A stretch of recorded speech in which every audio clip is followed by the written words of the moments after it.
20년 전 결혼해 자녀 3명을 낳고 단란한 가정을 꾸린 50대 부부. 전문직 직업을 가진 남편은 높은 연봉을 받았지만 그만큼 일이 바빠 집안일에 신경을 잘 쓰지 못했는데요. 그는 전업부 주부인 아내에게 월급 통장을 주면서 경제권을 맡겼고 아내가 15년 넘게 모든 것을 관리했습니다. 그런데 얼마 전 남편은 집안 경제 상황을 자세히 알고 충격을 받았습니다. 남편은 아내가 적지 않은 돈을 모아놨을 거라 기대했지만 아내는 15년간 저축은 전혀 하지 않고 남편 월급을 모두 써버렸던 겁니다. 남편의 추궁에 아내는 대부분 생활비로 썼고 일부는 친정 부모님께 드렸다고 해명했는데요. 하지만 남편은 아내의 말을 납득할 수 없습니다. 이혼을 요구하는 남편과 이혼을 거부하는 아내. 남편은 생활비를 많이 쓰고 친정의 돈을 빼돌리는 등 가정 경제를 방만하게 운영한 아내와 이혼할 수 있을까요? 또 사건 상담실도 이혼 얘기를 좀 해야 되겠는데 50대 부부의 이제 이혼 얘기인데 사연을 먼저 소개를 해보죠. 일단 오늘 사례자는 50대 초반의 전문직 남성입니다.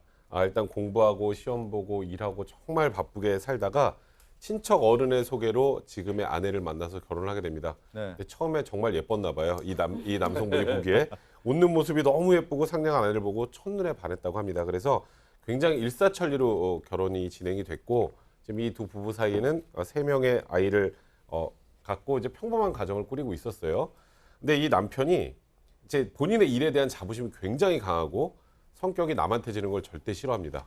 그러다 보니까 밤낮 없이 이제 일에 매달렸고요. 그런 과정에서 이제 결혼 직후부터 본인이 성공을 해서 연봉도 굉장히 많이 받았던 것 같아요. 예. 근데 물론 그렇게 연봉을 많이 받고 하는 과정에서 그 치열한 경쟁 속에서 사람께서는 굉장히 많은 스트레스를 받지 않았겠습니까? 예. 그런 과정으로 이렇게 결혼 생활이 이루어졌는데 생각지도 못한 일로 지금 이 두 부부 사이가 삐걱거리게 됩니다. 그 남편은 열심히 살아온 거예요. 이제 연봉도 그렇죠. 많이 받고 전문직이라면서 이제 하나의 어떤 아성을 쌓아가지고 큰 일들을 많이 해왔는데 그러다 보니까 가정에는 돌볼 수가 없어서 가정에 대한 어떤 경제권이라고 할까요? 돈에 대한 부분은 아내에게 다 맡겼어요.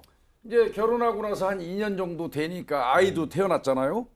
그리고 이제 그 아이도 태어났는데 그 상황에서 이분은 조금 전에 말씀하신 것처럼 회사에서 일정한 지위를 가지면 굉장히 바쁘잖아요. 그렇죠. 또 바쁘다는 얘기를 한편 생각하면 스트레스입니다. 스트레스도 많이 쌓이고 힘들으니까 전업주부인 아내한테 이제 집안일 같은 건 다 뭐 맡긴 것 같습니다. 대수사라든지 이런 거 맡겼더니 아내가 잘하는 거예요. 매끄럽게. 그래 처음에는 아내한테 그 월급 받은 거에서 일정 부분의 생활비를 주었었는데 이 정도면 내 아내가 뭐든지 다 할 수 있겠다 해가지고 월급 통장채 모든 경제권을 일임해 버린 겁니다. 예.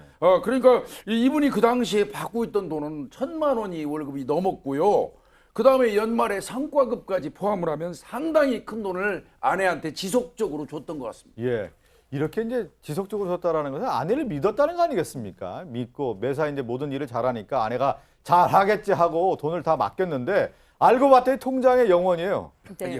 이거 충격을 받았겠죠. 이렇게 아까 그 과정이 쭉 이제 15년 동안 정착이 됐고 남편은 그 이후에는 그 통장에 관해서는 전혀 관여를 하지 않았습니다. 거기엔 여러 가지가 이유가 있겠죠. 일단은 뭐 크게 문제가 없는 이상 뭐 굳이 확인할 이유가 있겠습니까? 두 번째는 또 일일이 그거 확인한다고 하는 것 자체가 아내에게 신뢰가 될 수도 있고 당신을 못 믿는다라는 게 될 수 있기 때문에 이제 그러지 않고 본인은 일단 일에만 열심히 매달렸고 그러다 보니까 앞서 뭐 월급이 1,000만 원이었던 월급이 계속 올라서 굳이 15년을 평균을 내자면 월 2천만 원씩 매달 월급을 갖다 준 셈이 됐습니다. 많이 그러다 갖다 보니까 드렸네. 그렇죠. 15년 이후에 남편은 내심 우리 아내가 생활비도 썼겠지만 이 돈을 가지고 다 뭘 했을까? 재테크를 했을까? 저축을 했을까? 여러 생각을 하면서 많지는 않더라도 분명히 어느 정도의 목돈은 통장에 있겠지라고 생각을 하고 아이들이 컸으니까 이제 이사 계획을 하면서 평소 넓은 집으로 이사 계획을 하면서 아내에게 자 우리 모아놓은 돈 얼마나 있어요? 라고 물었더니 아내가 잔고가 0원이에요 라고 이야기를 합니다. 남편이 믿을 수가 없었어요. 농담인가 싶어서 일단 확인을 했는데 0원이고 그럼 이 0원이라는 것이 어디 다른 데 투자한 돈이 들어가 있어서 돈이 없겠지라는 생각을 했는데 정말 다 쓴 거예요. 15년 동안 평균 2천만 원씩 매월 갖다 준 돈을 다 쓴 거예요. 게다가 뭐 전세금도 계속 올리고 뭐 하다 보니까 들어간 돈 외에는 저축이 전혀 없었다라고 아내가 이야기를 하고 부동산에 들어간 돈도 정말 없어요. 네, 없어요. 저희 잔고 영원이에요. 라고 말을 예. 합니다. 그러니까 월급 한 네. 2천만 원씩 매달 이렇게 줬다고 하면 15년간 줬다고 하면 상당한 15년간, 금액, 네. 뭐 금액으로 그냥 단순하게 하면 30억 원이 넘는 돈을 아내에게 네. 줬는데 막상 봤더니 통장이 영원 다 썼습니다. 잠궈놨다면 깔끔하게 뭐 다 충격이네, 충격. 뭐 이런 경우 좀 있지 않습니까? 저는 족족 다 써버리는 그런 상황인데, 근데 이 아내의 얘기를 듣고 남편이 정말 실망도 하고 나중에 분노도 하고 이게 말이 되느냐라고 했는데 막 추궁을 한 것 같아요. 어디다 이걸 다 썼노? 돈이 얼만데 이렇게 얘기를 하니까 자신은 뭐 사치하거나 뭐 어떻게 해외여행, 명품들을 많이 사잖아요. 명품 이런 거 산 적이 없다라고 하면서 아이들 키울 때 교육비가 상당히 많이 들어갔다. 이 교육비 때문에 이 30억에 해당하는 돈을 다 썼다. 그렇게 얘기하는데 교육비가 안만 든다 하더라도 이게 억대가 뭐 10억대 뭐 이렇게 들 수가 없거든요. 그래서 남편이 조금 추궁을 하고 통장을 좀 확인을 해보니까 놀랍게도 많은 돈이, 적지 않은 돈이 아내에서 아내의 집, 그러니까 친정이죠. 친정으로 일부 입금됐던 게 확인이 됩니다. 그러니까 예. 친정식 가세가 별로 안 좋으니까 아내가 일부 돈을 생활비 일부를 친정에 줬던 게 예. 확인되고 이 돈 때문에 영원이 된 겁니다. 남편이 그 이후에 차라리 뭐 사치를 했으면 몰라도 글로 갔다는 게 더 하나는지는 모르겠습니다. 예, 예. 그 이후에 잠도 못 자고요. 계속 술 마시고 합병과 우울증 때문에 예. 결국은 남편은 아내에게 이혼을 요구했습니다. 그러니까 남편은 어느 날 통장 영원이라는 걸 보고 아내한테 실망을 하고 또 낙담도 하고 분노도 하고 우라병까지 와서 이제 잠을 못 자는 거예요. 지금 그런 상태다 보니까 남편이 이혼을 결심을 했는데 네. 아내는 잘못한 게 없다고 이혼을 하지 않겠다라고 하거든요. 네, 남편은 방만하게 너가 가정을 운영을 했으니까 이혼 사유가 분명히 아내한테 있다라고 얘기한 겁니다. 나 50대지만 이제 이혼해서 알뜰하게 다 모아서 노후 대비할 거다. 분명히 자식은 내가 돌보지만 난 이혼은 분명히 할 거다. 이렇게 남편은 입장을 고수하고 있는데요. 와이프는 또 다릅니다. 내가 뭘 그렇게 잘못했다고 일방적으로 이혼을 당할 사유는 아니잖아.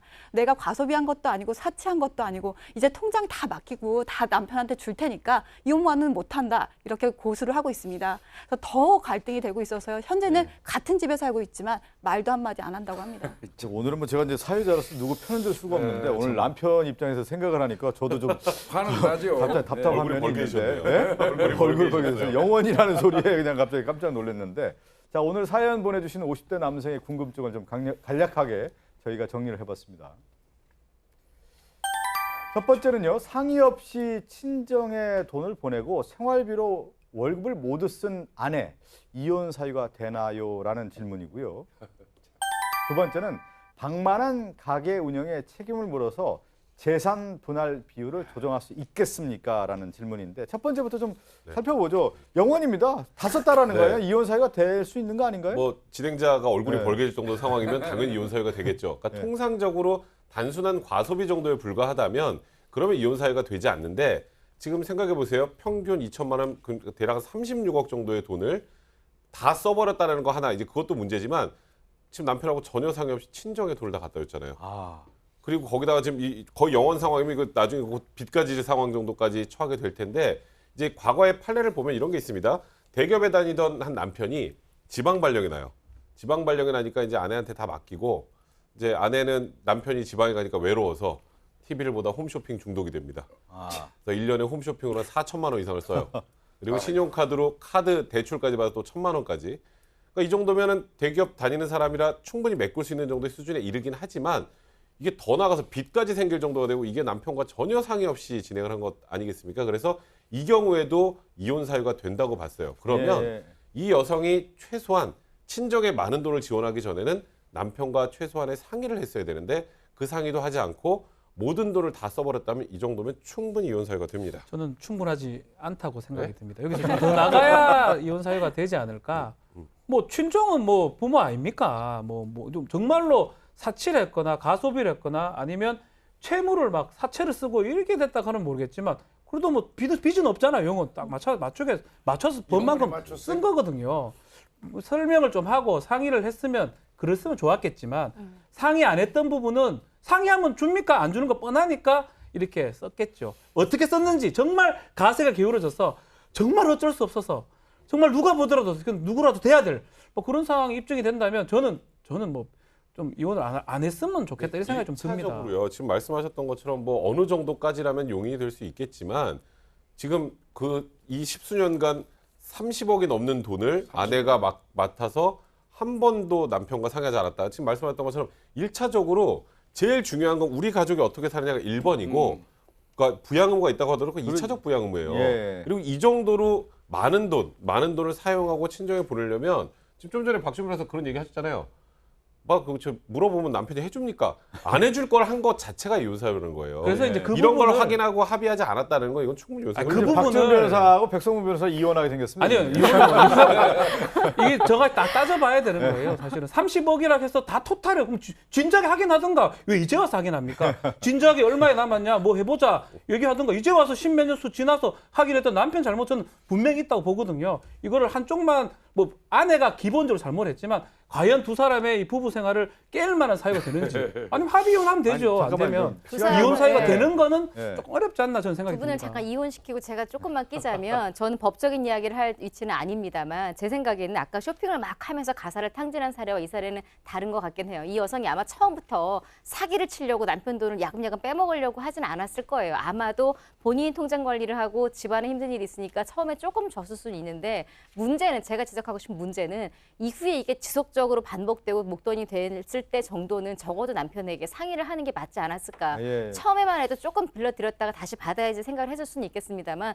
너무 긴 시간 끈 것만큼은 아내가 잘못한 것 그러니까 같습니다. 지금 오늘 상담하시는 분 입장에 들어보면 일단은 상당히 좀 신뢰가 깨졌다라는 부분이고 이혼을 하겠다라고 결심을 했기 때문에 저희가 이제 상담을 의뢰했는데 뭐 박 변호사도 그렇고 이제 백성훈 변호사의 입장이 좀 다른데 해석하기에 따라서 그런데 만약 이혼을 한다고 하면은 네. 재산 분할 같은 경우는 어떻게 될까요? 그건 그러면? 남편이 훨씬 많이 가져야죠. 예. 왜냐하면 뭐 부인은 전업주부였고 남편 혼자 돈을 다 벌어서 지금 뭐 어쨌건 지금 집도 있고 전셋집이 있고 이렇게 살고 있는 상황 아니겠습니까? 그러면 지금 아내는 사실 재산형성의 기여도가 적은 걸 넘어서서 예. 있는 재산도 다 가사탕진을 해버린 상황이라면 이런 경우에 통상적으로 올해 이 정도 부부 생활하면 5대5라고 보통 얘기를 많이 하잖아요. 이번 사안은 5대5를 넘어서 7대3에서 8대2 정도 될 거라는 생각이 듭니다. 예. 오늘 뭐 그 가장 저희가 제목은 뭐냐면 펑펑 쓰는 생활비라고 했는데 통장 잔고 영혼이 가장 결정적인 이혼 사유가 됐는데 이혼 사유가 되는지에 대해서는 좀 논란이 있었지만 어쨌든 재산 관리를 제대로 하지 못한 부분에 대해서 만약 이혼을 한다고 하면 아내의 책임은 분명히 있다라고 저희가 말씀드리면서 함께 사는 세상을 가겠습니다.